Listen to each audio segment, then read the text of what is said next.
Nós estamos em uma série chamada Verdades e Mentiras. E em nossa última mensagem, nós descobrimos o valor da integridade. E que integridade não é sobre perfeição, mas sim sobre escolher um caminho de retidão. E hoje eu quero iniciar essa mensagem com uma pergunta para você. Quem aqui conhece uma pessoa que oscila nas suas opiniões? Ora a pessoa quer uma coisa, ora ela já não quer mais. Ora ela toma uma decisão importante, depois ela já desiste de ter tomado aquela decisão. Fato é que as pessoas, elas estão cada vez mais inconstantes, instáveis nos seus comportamentos. Nunca na nossa existência, nós temos advogados aqui, podem confirmar essa tese, nunca na nossa existência nós tivemos tanta necessidade de fazermos amarrações jurídicas para que as pessoas pudessem se comprometer com aquilo que elas estão dizendo. Termos, contratos, coisas que possam amarrar a pessoa à sua própria palavra. Mas nem sempre foi assim. Quem se lembra daquela expressão, comigo é no fio do bigode? Quem já ouviu alguém falar assim? Não precisa de papel, não precisa de contrato, porque comigo é no fio do bigode. Provavelmente você já ouviu isso de alguém, um avô seu, alguém de outras gerações, dizendo isso, falando, não, comigo a palavra é firme, você pode confiar, porque comigo é no fio do bigode. Mas, hoje, as pessoas já não têm mais essa virtude dentro delas. As palavras já não têm mais essa validade moral que tinha. E o pior, nós vemos isso entre os cristãos. Entre nós vemos pessoas assim, que já não têm mais uma palavra que tem esse poder e essa força da integridade. O que elas dizem já não valem também para os cristãos, e isso é terrível porque nós nos comprometemos a nos tornar cada vez mais parecidos com Jesus. E acredite você ou não, com Jesus não precisa assinar nada, com ele é no fio do bigode. O que ele fala, ele cumpre, não tem por que você ficar documentando nada com ele, nem confirmando nada, porque ele falou, ele vai fazer. Sabe, fato é que muitas pessoas estão sendo diagnosticadas com transtornos de bipolaridade, desvios comportamentais, alterações de humor. Essa montanha-russa emocional que vivemos tem causado nas pessoas síndrome do pânico, estresse, disfunções cardíacas, outros transtornos psíquicos, que têm se tornado as pessoas cada vez mais frágeis emocionalmente. Eu quero indicar um filme para você que retrata exatamente essa oscilação de personalidade. Eu não sei se você já assistiu o filme Fragmentado. Quem aqui já assistiu esse filme? Pois é, às vezes a gente encontra pessoas assim como o ator desse filme, com tantas personalidades que você não sabe exatamente qual pessoa que você está encontrando. Uma hora a pessoa é uma coisa, outra hora outra, alteração de humor, de personalidade, as decisões oscilam muito. Mas Deus, Ele não planejou que nós fôssemos assim, sabia? Vacilantes em nossos pensamentos, oscilando nas nossas decisões. Eu quero ler um texto com você que está em Mateus capítulo 5, no versículo 37. Diz assim, ó: seja o seu sim, sim, e o seu não, não. O que passar disso vem do maligno. Não tem talvez, não tem, eu falei, mas não quero mais falar. Eu disse, mas não vou fazer. Conosco é sim, sim e não, não. Deus está nos dizendo para sermos convictos em nossas decisões. Por isso, o título da mensagem de hoje é Encontre o seu destino. Se você está anotando no seu bloco de notas, no aplicativo do seu celular, anote os pontos dessa mensagem, porque eu tenho certeza que ela vai transformar a sua vida. Deus nunca planejou que você vivesse essa vida dupla, ou tripla, ou quádrupla, dependendo da sua decisão. Ora, onde você quer estar com Deus em um momento, outra hora você já não quer saber de Deus. Uma hora você quer vir à igreja todos os domingos, outra hora você já não quer mais vir nem na igreja. Uma hora você quer participar de tudo que nós temos aqui em nossa casa, ser um voluntário, estar envolvido nos nossos cursos, se batizar, fazer tudo de uma vez e de repente você já não quer mais nada no seu relacionamento com Deus. Essa vida de oscilação não é uma vida saudável. Deus deseja que você cresça, que você progrida em fé. Sabe, em outras horas você quer mergulhar no pecado de cabeça, você quer desistir de tudo, e você não quer mais fazer nada do que Deus planejou para você. Você não mantém a dieta, você entra na dieta na segunda, quando é na terça-feira você já desistiu de se alimentar bem. Você decide entrar no novo emprego, mas antes mesmo da experiência, você já está desistindo da sua nova função. Você não quer mais estar trabalhando ali. Sabe, você decide que você vai economizar dinheiro. Você fala assim, agora eu vou me tornar um investidor, vou economizar. Só que não dura 30 dias o seu investimento, você já está resgatando a aplicação. Querido, não rendeu nada ainda. Tem que ter pelo menos 30 dias lá de aporte para você entender, vai render, mas você precisa esperar. Então nós estamos muito ansiosos na nossa vida e muito oscilantes. Você está vivendo uma vida dupla. Se você vive um dilema como esse, se você se identificou em alguma dessas situações, hoje eu vou te ajudar com isso. E para ilustrar as soluções e acabar com essa vida de mentiras, eu quero usar uma história do texto bíblico de Jonas. Talvez você já tenha ouvido uma história sobre Jonas na escola dominical, quando você era pequenininho, ou às vezes alguém já contou essa história para você. Jonas é aquele cara que foi engolido por um peixe, um grande peixe. Para ilustrar para as crianças, a gente já fala que foi uma baleia, mas os especialistas eles ficam doidos com essa tese, porque realmente não foi uma baleia, não dá, não passa, né? Mas todos nós já ouvimos falar dessa história algum dia, e assim como muitos de nós, Jonas também tentou ter uma vida dupla, mas no final ele acabou encontrando o seu destino. E a gente vai traçar esse mesmo caminho de Jonas aqui, para que você também saia daqui convicto do seu destino. Não há como sustentar duas identidades. Vemos que Jonas, apesar dele ouvir a voz de Deus, dele ser um profeta, uma pessoa espiritualizada, porque não é qualquer um que ouve a voz de Deus, vocês concordam? Então ele estava orando, ele estava buscando, ele estava num momento de intimidade com Deus. Deus falou com ele, mas mesmo assim, ele tomou um caminho diferente. Ele entendeu que ele deveria seguir para outro lugar e não o lugar que Deus havia designado para ele. Ele tentou fugir da presença de Deus, como se isso fosse possível. Às vezes a pessoa fala assim, eu não vou mais na igreja, não. Eu vou fugir desse Deus aí, porque depois que eu comecei a ir na igreja, as coisas começaram a degringolar na minha vida, as coisas começaram a dar errado, nada mais das coisas que eu faço dá certo, então eu vou dar uma fugida de Deus. Saiba que aonde quer que você esteja, Deus pode te alcançar. Esteja você aqui, esteja lá fora, Deus está te vendo, não há como fugir da presença dEle. Sabe, o Jonas ele tenta ir para outro lugar buscando a sua própria felicidade. E é nesse momento que ele deixa a identidade dele de profeta e parte rumo aos seus próprios interesses. Se você não fizer o que Deus te chamou para fazer, você nunca encontrará a felicidade. Um caminho longe da presença de Deus é um caminho de ruína. E eu quero chamar a sua atenção para alguns pontos da vida de Jonas que podem nos ensinar muito sobre isso. E o primeiro ponto que eu quero chamar a atenção é a ruína. Repita comigo, a ruína. A ruína é o primeiro ponto. Sabe, muitas pessoas, elas são levadas à ruína. E eu trouxe aqui um objeto que é típico dessas pessoas que estão arruinadas em suas vidas. Esse aqui é um espelho. Esse aqui é o espelho do orgulhoso. Sabe como é que funciona o espelho do orgulhoso? Ele é exatamente como esse espelho aqui, ó. O orgulhoso, ele olha através do espelho. Ele consegue enxergar as pessoas através do espelho. Ele observa e julga o comportamento do outro. Ele culpa o outro pelos seus problemas. Mas a única coisa que ele não consegue ver nesse espelho é ele mesmo. Ele não consegue se enxergar de jeito nenhum. Ele não se enxerga perdoando.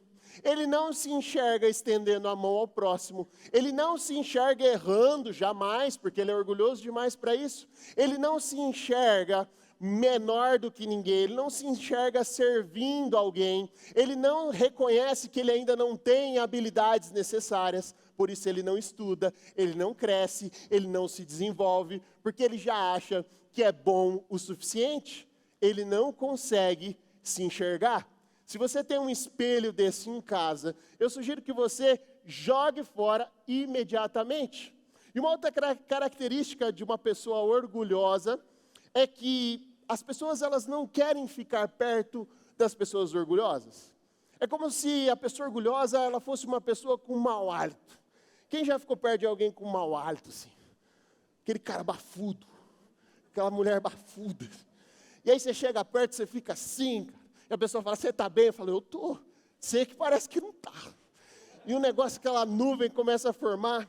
E eu descobri que quando alguém te oferece uma bala, aquela bala extra forte, sabe? Aquela bala de menta, eucalipto e soda cáustica, é porque você precisa resolver o seu hálito. Mas a característica da pessoa que tem mau hálito é o seguinte, todo mundo percebe, menos ela mesma. É igualzinho com o orgulhoso, ninguém quer estar perto dele. E ele fica se perguntando, não, as pessoas se afastaram de mim, os meus amigos estão me deixando, eu vivo sozinho porque ninguém está no meu nível. Talvez o seu problema é o bafo do orgulho. Está na hora de você resolver isso aí dentro de você. Sabe? Procure olhar para você para poder entender o que está acontecendo. Não é normal nós não termos amigos, conexões, pessoas que queiram estar perto de nós. Porque se nós somos mais parecidos com Jesus a cada dia, Jesus ele tinha multidões que o seguiam. Haviam discípulos que conviviam com ele o tempo todo.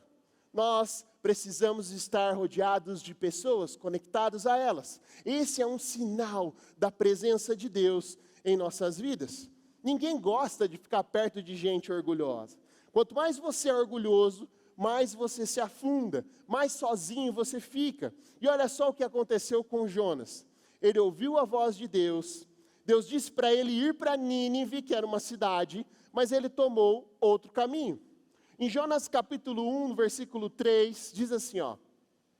Porém, Jonas se levantou para fugir da presença do Senhor para Tarsis, e descendo a Jope, achou um navio que ia para Tarsis. Pagou, pois, a passagem e desceu para dentro dele, para ir com eles para Tarsis, para longe da presença do Senhor. Olha só, Jonas só está descendo, cara. Desceu para Tarsis, desceu para dentro do navio, e mais para frente a gente vai ver nessa história que ele desceu para o fundo do mar. Uma vida sem Deus é uma vida de descida. Andar segundo os seus próprios interesses é uma vida que vai te levar para baixo. Provérbios capítulo 16, no versículo 18, diz assim, ó. O orgulho vem antes da destruição, o espírito altivo antes da queda. O egoísmo e o orgulho nos afasta de Deus. É uma mentira acreditar que nós podemos fazer algo com a força do nosso próprio braço nessa vida. Jeremias capítulo 17, no versículo 5, vai dizer assim, ó.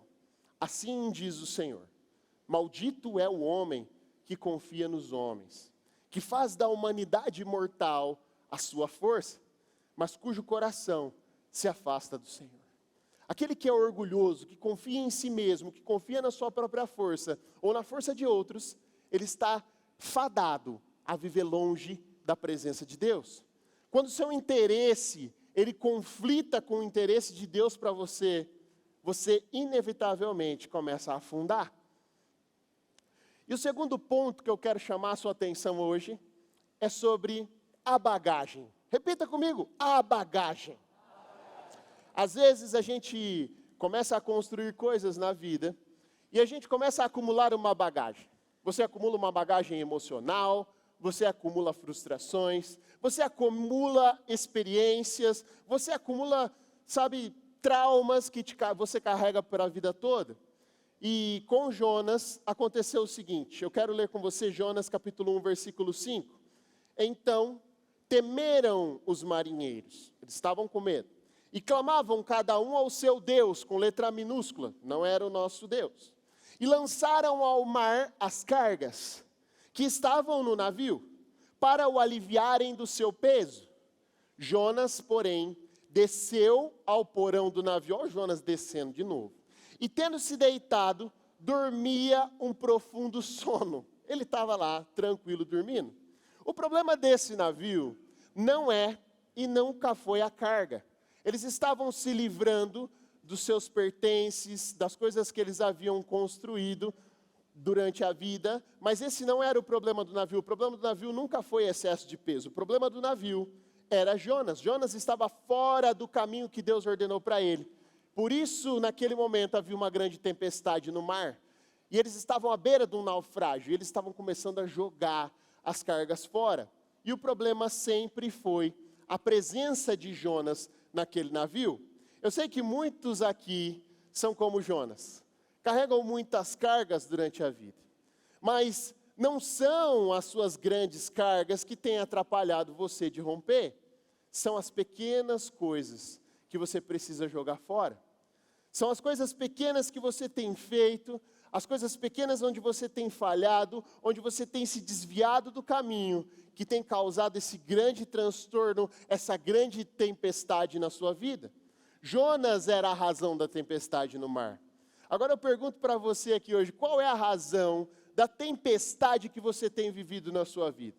Não, o problema é minha esposa, o problema é meu marido, o problema são os meus pais, o problema é essa vida, o problema é meu trabalho, o problema são... Mas será que o problema não é bem pequenininho? Será que o problema não é só o seu orgulho? Será que o problema não é só a sua indiferença? Será que o problema não é só a sua grosseria, a sua intolerância? Será que o problema não é só a sua impaciência? Algo pequeno está causando grande tempestade na sua vida? Você precisa identificar e jogar isso fora. Segundo a psicologia, um vício é um hábito repetitivo que degenera ou causa algum prejuízo a um viciado. Talvez você não tenha percebido ainda, mas, por exemplo, o vício de agradar a todos tem te afastado da sua verdadeira identidade. O vício do jogo tem te afastado da sua família, te afastado da sua prosperidade. O vício da pornografia tem te afastado do amor e da confiança do seu cônjuge. O vício de ser aceito tem feito você tomar decisões, se associar com pessoas que você não deveria. E tudo isso tem te levado cada vez mais para o fundo. O vício da procrastinação tem feito você perder as melhores oportunidades de negócio. Às vezes você perdeu uma oportunidade grande de abrir o seu negócio, de entrar em uma empresa, de fazer a diferença, porque você tem procrastinado, deixado para depois. Sabe, você precisa entender que não são as grandes cargas que têm atrapalhado o seu navio de navegar. São as pequenas coisas que têm causado essa grande tempestade na sua vida. E eu quero que você jogue fora isso hoje. Sabe, às vezes você não ouviu um conselho que deveria e você perdeu muito dinheiro. Você não identificou o vício, a negligência, o abandono e você acabou perdendo a sua esposa e o seu marido. Você não identificou um mau hábito alimentar e você acabou perdendo a sua saúde de repente. Você não identificou essas pequenas coisas e você tem perdido as pessoas que te cercam. Os maiores problemas da vida têm sua origem em pequenos desvios que deixamos de dar a devida atenção. Olha essa imagem, eu quero que você veja essa imagem agora que está passando no LED. Esse bichinho aí é um bichinho minúsculo, ele tem apenas alguns centímetros, mas ele é capaz de destruir grandes edificações. Esse aí é o cupim. As casas, as edificações, elas não têm sido destruídas por elefantes. São os cupins que têm destruído essas casas. E às vezes você ignora, você fala, mas isso aqui não é nada, é só um detalhezinho, é o meu jeito, é o jeito que eu faço as coisas, é o jeitinho brasileiro, é a forma como eu tenho lidado com os meus negócios, é a forma que eu trato a minha esposa, é assim que eu chamo ela mesmo, é assim que eu chamo ele mesmo. Pois é, isso está te corroendo a sua relação, corroendo o seu trabalho, corroendo a sua carreira, como um cupim comendo as grandes edificações. O que você tem carregado e sabe que está te atrapalhando na jornada? O que você vai esperar para tomar uma atitude hoje, para tirar isso da sua vida definitivamente? Lance tudo isso no mar. Não deixe perder a sua carga, não deixe perder as coisas que você tem construído na sua vida. Não é a carga o problema, são as pequenas coisas que têm feito te naufragar. Eu quero chamar a sua atenção para o terceiro ponto dessa mensagem.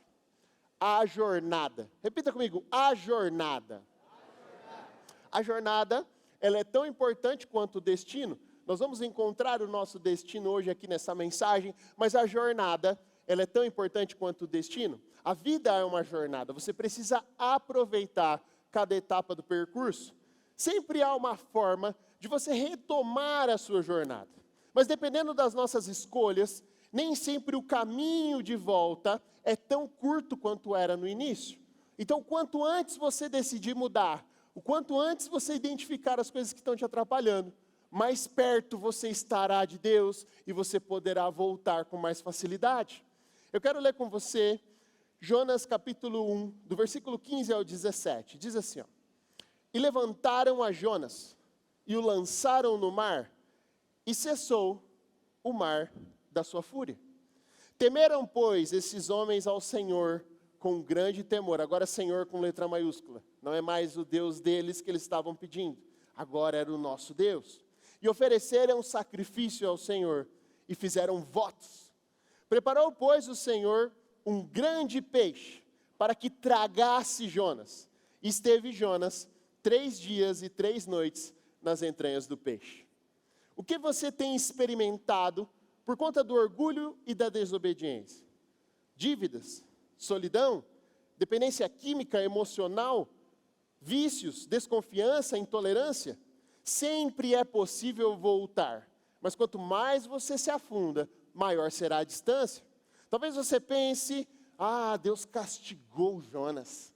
Agora eu gostei dessa história. Finalmente, eles identificaram que ele era o problema, jogaram ele no mar, e agora Deus ainda preparou uma fera para devorar ele e acabar com a vida dele. Não, porque ele ficou vivo 3 dias e 3 noites no ventre do peixe. Sabe o que Deus estava fazendo aqui? Cuidando da vida de Jonas. No fundo do mar, naquela época, não haviam submarinos. Então, Deus preparou o melhor submarino da época, um grande peixe, para abrigá-lo durante 3 dias e 3 noites. Às vezes você pensa, nossa, está acontecendo tudo errado na minha vida está indo para baixo, parece que eu estou sendo tragado. Rapaz, às vezes Deus está te resgatando. Ele está criando situações para que você possa enxergar o que você está fazendo de errado, para que você possa se corrigir e você possa voltar para o caminho. É só Deus fazendo o que Ele faz de melhor.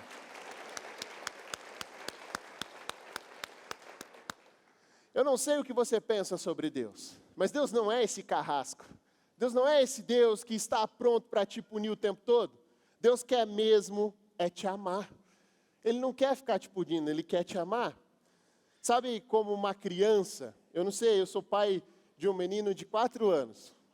E quando ele era um pouquinho menor, quando ele estava ali começando a gatinhar e andar, ele tinha uma coisa com as tomadas, e ele gostava muito de tomada. E o tempo todo ele estava ali querendo colocar o dedinho na tomada. De forma protetiva, eu como pai ia lá e tirava ele de perto da tomada. Porque a gente não quer que o filho se machuque, a gente não quer que ele tome um choque, não é? Aliás, o choque elétrico, se você for atingido por um choque, você pode sofrer até uma parada cardíaca, é perigosíssimo. Então, como um efeito de proteção, você vai lá e tira o seu filho de perto da tomada. Mas o que acontecia quando eu tirava ele de perto? Mas chorava. Por quê? Para ele, a melhor experiência era colocar o dedo na tomada. Mas para mim, que sou pai e protejo, eu ia lá e tirava ele de perto daquela situação de risco. Talvez você está chorando, como uma criança, por aquilo que Deus tem tirado da sua vida. Mas talvez é uma provisão, uma providência divina para te proteger no futuro.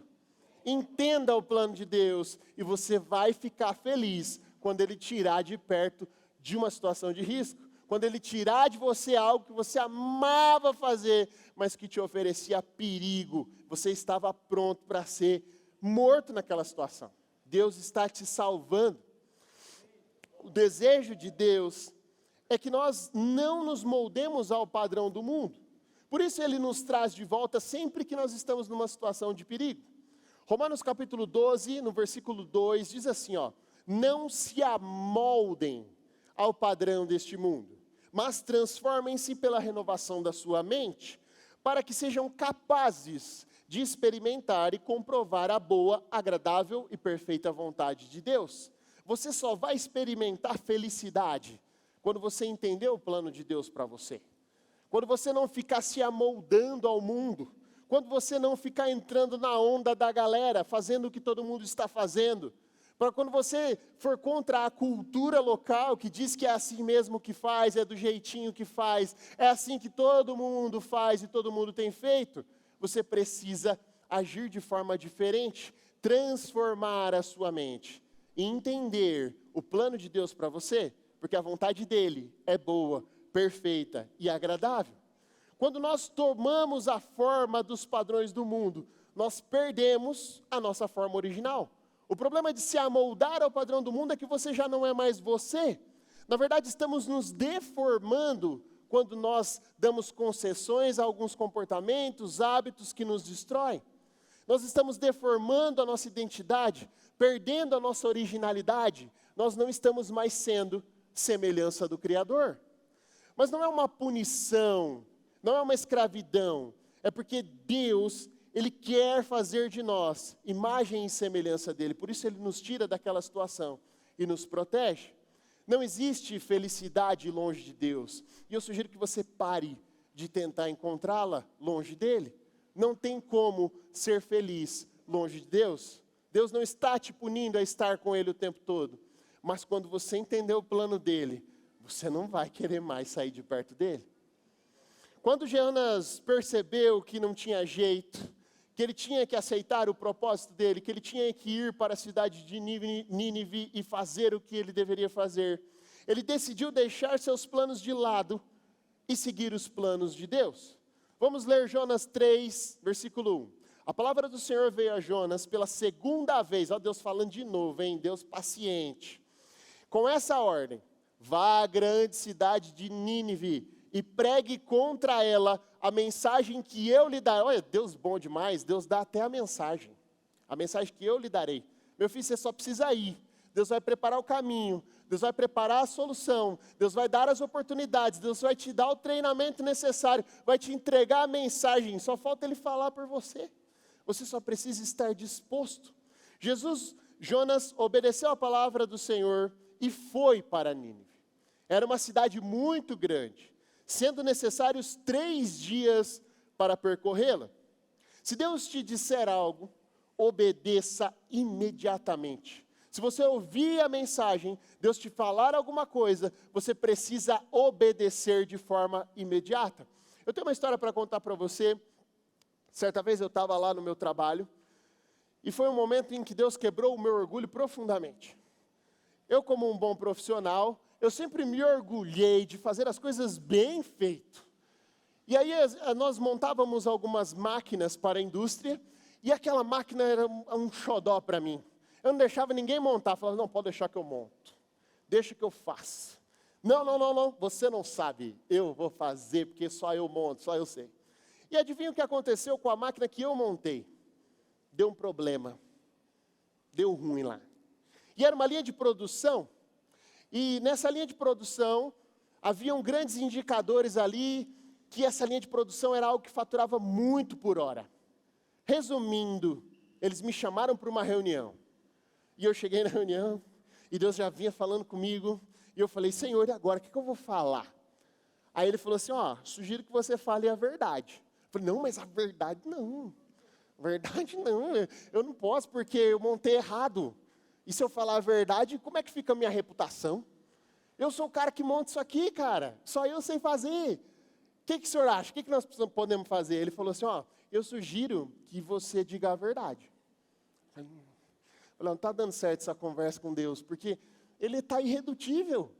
E Ele é assim mesmo, né? A verdade liberta, e Ele sabia que eu estaria livre. Chegando naquela reunião, todo mundo em volta da mesa, e o cara bateu na mesa e falou assim, eu quero saber o que aconteceu. Eu falei, eu sei o que aconteceu. O que aconteceu? Eu falei, eu errei. Silêncio. Ele falou, não entendi, eu quero saber o que aconteceu. Eu falei, eu sei, eu errei, cara. Aí ele falou, mas como assim? Você sai lá da sua empresa, vem aqui falar na minha cara que você errou. Eu falei, foi o que eu fiz, eu errei. E Deus não me deixou mentir. Eu precisava falar a verdade. Porque a verdade liberta. E foi exatamente o que aconteceu. Naquele dia ele falou, cara, eu nunca vi ninguém fazer isso. Todo mundo vem aqui, se justifica, fala que o problema é da peça, fala que o problema é do operador, fala que o problema é da linha, mas nunca o problema é a pessoa. E você falou que você errou. Eu falei, pois é, foi o que aconteceu. Eu errei. E ele falou, por isso, nós vamos sempre agora fazer serviço com você, porque a gente sabe que você é uma pessoa idônea. Nós sempre vamos fazer com você, porque você admite seus erros. Se você errar de novo, você vai dar garantia.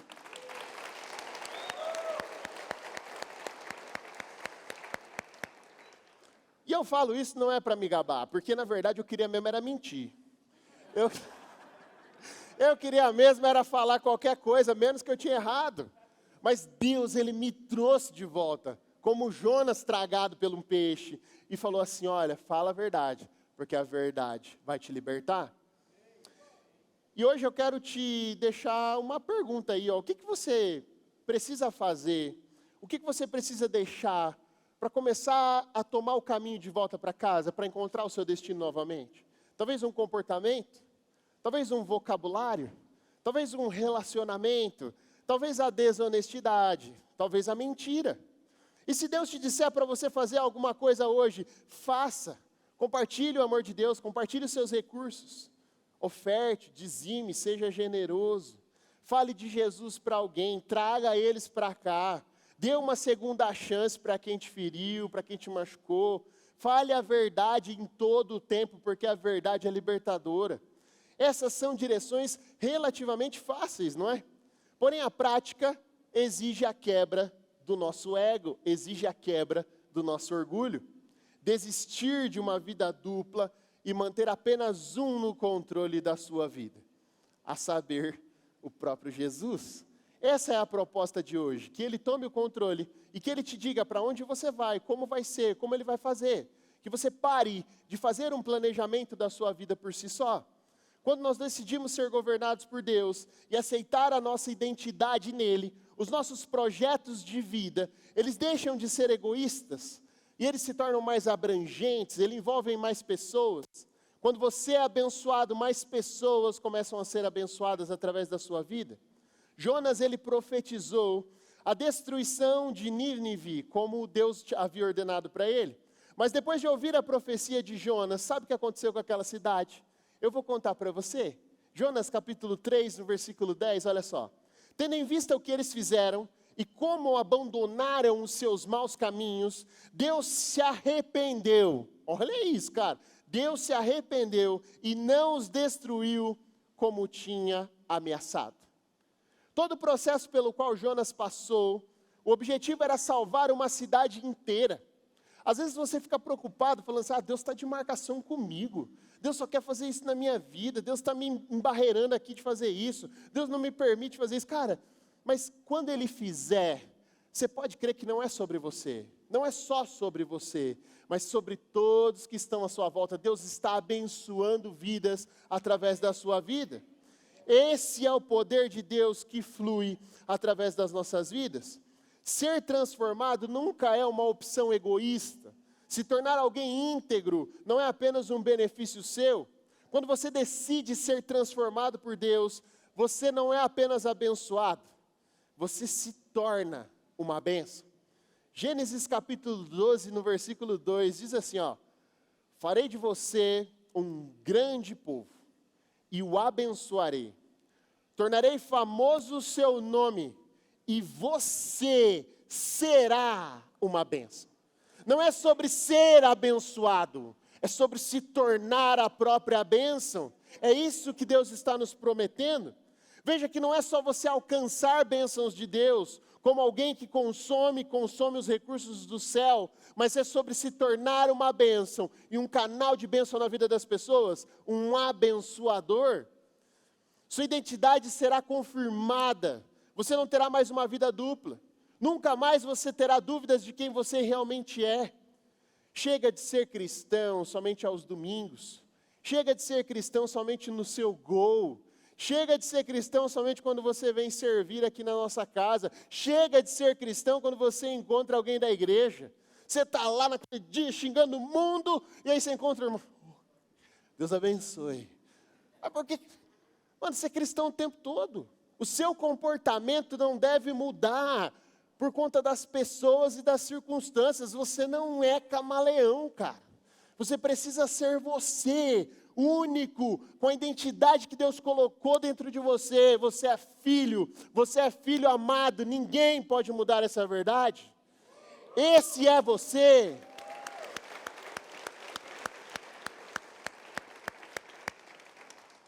Em breve, você se tornará um cristão em tempo integral. Ninguém vai te parar porque você vai ser uma bênção ambulante, alvo do favor de Deus. Eu quero ler com você Isaías 55, do versículo 7 ao 9. Que o ímpio abandone o seu caminho, e o homem mau os seus pensamentos. Volte-se ele para o Senhor, que terá misericórdia dele. Volte-se para o nosso Deus, pois ele dá de bom grado o seu perdão. Pois os meus pensamentos não são os pensamentos de vocês, nem os seus caminhos são os meus caminhos, declara o Senhor. Assim como os céus são mais altos do que a terra, também os meus caminhos são mais altos do que os seus caminhos, e os meus pensamentos mais altos do que os seus pensamentos. Eu não sei ainda se você já entendeu quem é o seu Deus e quem é o meu Deus. Mas eu quero ilustrar para você como é que isso funciona na prática. Em determinado momento da minha vida, eu comecei a ser o arquiteto, o engenheiro da minha própria história. E eu falei assim, não, eu não preciso de Deus, eu mesmo posso fazer os meus planos, os meus projetos. Eu posso desenhar a minha história do jeito que eu quiser. E aí, Deus veio e falou comigo profundamente, através dessa mensagem que acabamos de ler, que os pensamentos dele eram maiores do que o meu. Que ele teria misericórdia de mim se eu entregasse os meus planos para ele. E eu entreguei os meus projetos para ele. E sabe o que ele fez quando ele olhou? Ele pegou o meu projeto e me devolveu. Porque se você não entendeu ainda quem é o seu Deus, ele não está aqui para te punir, para te frustrar. Ele está aqui para te chamar de volta, para você encontrar o seu destino. Ele me devolveu o meu plano. E de repente, como um abrir de olhos, quando eu olhei o meu plano de vida, parecia um desenho infantil. Muito pequeno, tudo torto, tudo errado. Eu descobri que não era na base da mentira que eu ia construir grandes coisas. Eu descobri que não era na base da pornografia que eu ia encontrar o prazer. Eu descobri que não era na base da grosseria, da intolerância, que eu ia aproximar as pessoas de mim, que eu ia conectar com elas. Eu descobri que não era apontando o erro dos outros que eu ia resolver os meus problemas.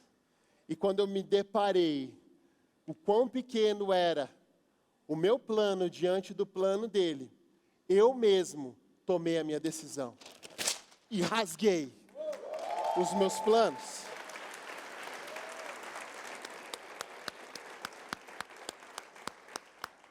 Eu descobri que ele sim tem o melhor plano para a minha vida.